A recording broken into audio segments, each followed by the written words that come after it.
നമസ്കാരം. മലയാളി വാർത്ത ഇൻസൈഡിലേക്ക് സ്വാഗതം. കേരളമാണ്, എന്തും സംഭവിക്കാം.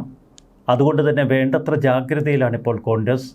വോട്ടെണ്ണുന്ന മെയ് 4 വരെ വോട്ടിംഗ് മെഷീനുകൾക്ക് കാവലേർപ്പെടുത്താൻ കോൺഗ്രസിൻ്റെ തീരുമാനം. കോൺഗ്രസിൻ്റെ നേതാക്കളും പ്രവർത്തകരുമായിരിക്കും വോട്ടിംഗ് മെഷീനുകൾക്ക് രാപകൽ കാവലിരിക്കുക. ഇലക്ട്രോണിക് വോട്ടിംഗ് മെഷീനുകളുടെ വിശ്വാസ്യത സംബന്ധിച്ച ചർച്ചകൾക്കിടയിലാണ് ഇപ്പോൾ കാവലിന് ആളുകളെ നിയോഗിച്ചുകൊണ്ട് കോൺഗ്രസ് കളത്തിലിറങ്ങിയിരിക്കുന്നത്. ഇവർക്ക് വേണ്ട സൗകര്യം ഉറപ്പാക്കണമെന്നാവശ്യപ്പെട്ട് സ്ഥാനാർത്ഥികളുടെ പ്രതിനിധികൾ റിട്ടേണിംഗ് ഓഫീസർമാർക്ക് കത്തുകൾ നൽകുന്നു. യന്ത്രങ്ങൾ സ്ട്രോങ് റൂമിലേക്ക് മാറ്റുന്നത് സ്ഥാനാർത്ഥികളുടെ സാന്നിധ്യത്തിലായിരിക്കണമെന്ന ആവശ്യമുയർന്നു. കർണാടക നിയമസഭാ തെരഞ്ഞെടുപ്പിൽ മുൻപ് പല സ്ഥലങ്ങളിലും വോട്ടിംഗ് യന്ത്രങ്ങൾക്ക് കോൺഗ്രസ് കാവലേർപ്പെടുത്തിയിരുന്നു. സ്ട്രോങ് റൂമിന്റെ 4 വശവും കവാടങ്ങളും വ്യക്തമായി കാണുന്ന രീതിയിൽ തടസ്സമില്ലാതെ CCTV നിരീക്ഷണം വേണം. ദൃശ്യങ്ങൾ സ്ഥാനാർത്ഥികൾക്കും ഏജന്റുമാർക്കും തത്സമയം നിരീക്ഷിക്കാനുള്ള സംവിധാനങ്ങൾ ഏർപ്പെടുത്തണം. സ്ട്രോങ് റൂമിന് പുറത്ത് കാവൽ നിൽക്കുന്നവർക്ക് അടിസ്ഥാന സൗകര്യങ്ങൾ ചട്ടപ്രകാരം നൽകണം. നിശ്ചിത ഇടവേളകളിൽ സ്ട്രോങ് റൂമിനടുത്ത് പോയി പരിശോധന നടത്താനുള്ള അനുമതിയും വേണമെന്ന് കോൺഗ്രസ് ആവശ്യപ്പെടുന്നു. കേരളം ഭയപ്പെട്ടതുപോലെ ഇതാ തെരഞ്ഞെടുപ്പിന് പിന്നാലെ വ്യാപക അക്രമം. മിക്കയിടങ്ങളിലും അക്രമത്തിന് നേതൃത്വം കൊടുക്കുന്നത് CPM. പരാജയ ഭീതിയിലാണ് CPM ആക്രമണം അഴിച്ചുവിട്ടിരിക്കുന്നത് എന്ന് UDF. ഇക്കുറി തെരഞ്ഞെടുപ്പ് പരാജയം മുന്നിൽ കാണുന്ന CPM അതിന് മുഖ്യ കാരണക്കാരായി വിലയിരുത്തുന്നത് 4 വിമതരെ. അമ്പലപ്പുഴയിലെ സുധാകരനും പയ്യന്നൂരിലെ കുഞ്ഞികൃഷ്ണനും പിന്നെ തളിപ്പറമ്പിലെ TK ഗോവിന്ദനും. ഒറ്റപ്പാലത്ത് PK ശശിക്കെതിരെയും വെല്ലുവിളികളുണ്ട്. ഇപ്പോഴിതാ കുഞ്ഞികൃഷ്ണൻ്റെ അനുകൂലികൾക്ക് നേരെ വ്യാപക ആക്രമണമാണ് CPM അഴിച്ചുവിടുന്നത്. പയ്യന്നൂരിലെ UDF സ്വതന്ത്ര സ്ഥാനാർത്ഥിയായിരുന്നു V കുഞ്ഞികൃഷ്ണൻ. അദ്ദേഹത്തിൻ്റെ തെരഞ്ഞെടുപ്പ് പ്രവർത്തനങ്ങൾക്ക് നേതൃത്വം നൽകിയ T പുരുഷോത്തമൻ്റെ വീടിന് നേർക്കായിരുന്നു ഇന്നലെ രാത്രി CPM ഗുണ്ടകൾ നടത്തിയ ആക്രമണം. വെള്ളിയാഴ്ച പുലർച്ചെയാണ് ആക്രമണമുണ്ടായത്. പയ്യന്നൂർ മഹാദേവ ഗ്രാമത്തിലെ പുരുഷോത്തമൻ്റെ വീടിൻ്റെ ജനൽ ചില്ലകൾ അടിച്ചു തകർത്തു. പോർച്ചിൽ നിർത്തിയിട്ടിരുന്ന കാർ അവർ തീവെച്ച് നശിപ്പിച്ചു. വലിയ ശബ്ദം കേട്ട് വീട്ടുകാർ പുറത്തേക്കിറങ്ങി. അപ്പോൾ ആക്രമികൾ ഓടി രക്ഷപ്പെട്ടു. പുലർച്ചെ 1 മണിയോടെ തീ ആളിക്കത്തുന്നത് കണ്ടാണ് വീട്ടുകാർ പുറത്തിറങ്ങിയത്. ഉടൻ തന്നെ തീയണയ്ക്കാനുള്ള ശ്രമങ്ങൾ നടത്തി. അതുകൊണ്ട് മാത്രമാണ് കാർ ഭാഗികമായി കത്തി നശിച്ചത്. ആക്രമണത്തിന് പിന്നിൽ പ്രാദേശിക CPM പ്രവർത്തകരാണ് എന്ന് പുരുഷോത്തമൻ പറയുന്നു. പുരുഷോത്തമനെ മാത്രമല്ല കുഞ്ഞികൃഷ്ണനെ സഹായിച്ച മറ്റു ചിലരെയും തങ്ങൾ നോട്ടമിട്ട് കഴിഞ്ഞു എന്നാണ് അവർ വ്യക്തമാക്കുന്നത്. മുൻ CPM ജില്ലാ സെക്രട്ടറിയും മുതിർന്ന നേതാവുമായ T ഗോവിന്ദൻ്റെ സഹോദരി പുത്രനാണ് പുരുഷോത്തമൻ. പണ്ട് DYFI നേതാവും CPM നേതൃനിരയിൽ അദ്ദേഹം സജീവമായിരുന്നു. പയ്യന്നൂർ CPMലെ വിഭാഗീയത ഇപ്പോൾ ആക്രമണങ്ങളിലേക്കും സംഘർഷങ്ങളിലേക്കും വളർന്നിരിക്കുന്നു. നേരത്തെ തെരഞ്ഞെടുപ്പ് വേളയിൽ കുഞ്ഞികൃഷ്ണൻ്റെ തെരഞ്ഞെടുപ്പ് കമ്മിറ്റി ഓഫീസ് പൊളിച്ചുമാറ്റിയതടക്കം വലിയ വിവാദങ്ങൾ അവിടെ ഉയർന്നിരുന്നു. പുരുഷോത്തമൻ കുഞ്ഞികൃഷ്ണൻ്റെ തെരഞ്ഞെടുപ്പ് കമ്മിറ്റിയിൽ സജീവമായി പ്രവർത്തിച്ചതാണ് CPMനെ ചൊടിപ്പിച്ചത്. തെരഞ്ഞെടുപ്പ് ദിവസം പയ്യന്നൂരിലെ വിവിധ ബൂത്തുകളിൽ CPM വ്യാപകമായി കള്ളവോട്ട് ചെയ്തുവെന്ന് UDF പരാതിപ്പെടുന്നു. വടക്കൻ മലബാറിൽ വ്യാപകമായി കള്ളവോട്ടുകൾ CPM ചെയ്തുവെന്നാണ് UDFൻ്റെ മുഖ്യ പരാതി.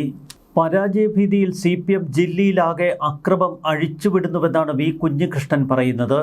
പോലീസ് നിഷ്ക്രിയമാണെന്നും തെരഞ്ഞെടുപ്പ് ഉദ്യോഗസ്ഥരും CPM ചേർന്ന് ജനാധിപത്യം അട്ടിമറിക്കുന്നുവെന്നും കുഞ്ഞികൃഷ്ണൻ പറയുന്നു. വോട്ടെടുപ്പിന് ശേഷവും പ്രവർത്തകർക്ക് നേരെ അക്രമം തുടരുന്നത് ജില്ലയിൽ കടുത്ത രാഷ്ട്രീയ സംഘർഷത്തിന് കാരണമായി. TK ഗോവിന്ദൻ മത്സരിക്കുന്ന തളിപ്പറമ്പിലും വലിയ തോതിൽ കള്ളവോട്ടുകൾ നടന്നുവെന്നാണ് ഇപ്പോൾ UDF ആരോപണം. കണ്ണൂരിലെ മറ്റു മണ്ഡലങ്ങളിലും സജീവമായ ആരോപണങ്ങളുണ്ട്. വ്യാപക ആക്രമണങ്ങളും. തളിപ്പറമ്പ് വട്ടന്നൂർ മണ്ഡലങ്ങളിലെ NDA സ്ഥാനാർത്ഥികളുടെ ബൂത്ത് ഏജന്റുമാരെ CPM പ്രവർത്തകർ ആക്രമിച്ചു. അവരെ വിരട്ടി ഓടിക്കാൻ ശ്രമിച്ചു. തളിപ്പറമ്പ് മണ്ഡലത്തിലെ മലപ്പട്ടത്ത് LDF UDF തമ്മിൽ സംഘർഷം.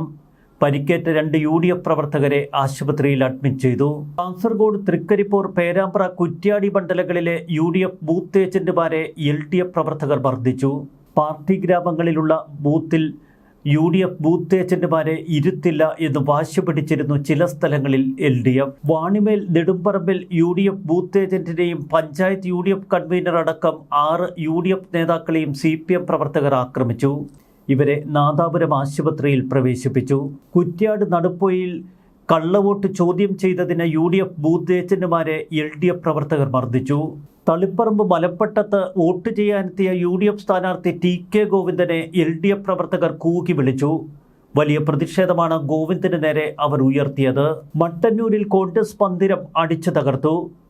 തലശ്ശേരി, പയ്യന്നൂർ, ധർമ്മടം, മട്ടന്നൂർ, പേരാവൂർ മണ്ഡലങ്ങളിലെ UDF ബൂത്ത് ഏജന്റുമാർക്ക് നേരെ കനത്ത ആക്രമണം. പരിക്കേറ്റ ബൂത്ത് ഏജന്റുമാർ പിന്നീട് വിവിധ ആശുപത്രികളിൽ ചികിത്സ തേടി. കുറ്റ്യാടി നടുപ്പോയിലിൽ കള്ളവോട്ട് ചോദ്യം ചെയ്തതിന് CPM പ്രവർത്തകർ മർദ്ദിച്ചത് രാഹുൽ ചാലിൽ, ഷഫീഖ് എന്നിവരെ. പരിക്കുകളോടെ ആശുപത്രിയിൽ ഇവരെ പ്രവേശിപ്പിച്ചു. കാസർഗോഡ് ഉദിനൂരിൽ UDF വനിതാ ബൂത്ത് ഏജന്റിനെതിരെ നായ്ക്കരണപ്പൊടി LDF പ്രവർത്തകർ വിതറി. നായ്ക്കരണപ്പൊടി പ്രയോഗത്തിൽ പരിക്കേറ്റ ബൂത്ത് ഏജന്റ് രതിലെയും മറ്റൊരു UDF പ്രവർത്തകയെയും ആശുപത്രിയിൽ പ്രവേശിപ്പിച്ചു. തിരുവനന്തപുരം പെരുവാതുറയിൽ ബൂത്തിനകത്ത് പാർട്ടി പ്രവർത്തകർ കയറിയതിനെ ചൊല്ലി LDF UDF പ്രവർത്തകർ തമ്മിൽ സംഘർഷമുണ്ടായി. പോലീസ് ഇടപെട്ട് പ്രശ്നം പരിഹരിച്ചു. പട്ടാമ്പിയിലെ LDF സ്ഥാനാർത്ഥി മുഹമ്മദ് മുഹ്സിൻ പോളിംഗ് ബൂത്ത് സന്ദർശിക്കുന്നതിനിടയിലും സംഘർഷം. കേരളത്തിൽ പല സ്ഥലങ്ങളിലും തെരഞ്ഞെടുപ്പിന് ശേഷം ഇപ്പോഴും സംഘർഷാവസ്ഥ നിലനിൽക്കുന്നു. അമ്പലപ്പുഴയിൽ G സുധാകരനെ ഇന്നലെ LDF പ്രവർത്തകർ കൂകി വിളിച്ചു. LDF പ്രവർത്തകർ G സുധാകരനെതിരെ അസഭ്യവർഷം നടത്തുന്നതിൻ്റെ വീഡിയോ സമൂഹ മാധ്യമങ്ങളിൽ വൈറലായിരുന്നു. അമ്പലപ്പുഴയിൽ ഇനിയും ഭീഷണി നിലനിൽക്കുന്നുവെന്നാണ് G സുധാകരൻ പറയുന്നത്. ആലപ്പുഴ ലെജനറ്റ് സ്കൂളിലെ ബൂത്തിലായിരുന്നു G സുധാകരനും CPM പ്രവർത്തകരും തമ്മിലുള്ള തർക്കം. ബൂത്തിനുള്ളിൽ വോട്ട് ചോദിച്ചുവെന്ന് പറഞ്ഞാണ് CPM പ്രവർത്തകർ സുധാകരന് ചുറ്റും വലയം തീർത്തത്. തന്നെ ബൂത്തിലേക്ക് കയറ്റാൻ തയ്യാറാകാതെ CPM പ്രവർത്തകർ തന്നെ തടയുകയായിരുന്നുവെന്ന് G സുധാകരൻ പറയുന്നു. ഇരുകൂട്ടരും തമ്മിൽ വലിയ വാക്കുതർക്കമാണ് അവിടെ സംഭവിച്ചത്. തുടർന്ന് പോലീസും തെരഞ്ഞെടുപ്പ് ഉദ്യോഗസ്ഥരും സ്ഥലത്തെത്തി രംഗം ശാന്തമാക്കി. കേരളത്തിൻ്റെ പല സ്ഥലങ്ങളിലും ആക്രമണങ്ങളുടെ വാർത്തയാണ് നമ്മൾ കേൾക്കുന്നത്. പരാജയഭീതിയിൽ ഭ്രാന്ത് പിടിച്ച പാർട്ടിയായി CPM അധംപതിച്ചുവോ? CPM പാളയത്തിൽ നിന്ന് പുറത്തിറങ്ങിയ വിമതരും അവരെ സഹായിച്ചവരും തന്നെയാണ് CPMൻ്റെ മുഖ്യ ശത്രു. തെരഞ്ഞെടുപ്പിന് ശേഷം ചിലതൊക്കെ കരുതി വച്ചിട്ടുണ്ട് എന്ന് LDF പ്രവർത്തകർ വെല്ലുവിളിക്കുമ്പോൾ ഭയപ്പാടിലാണ് കേരളം. ന്യൂസ് ഡെസ്ക് മലയാളി വാർത്ത ഇൻസൈഡ്.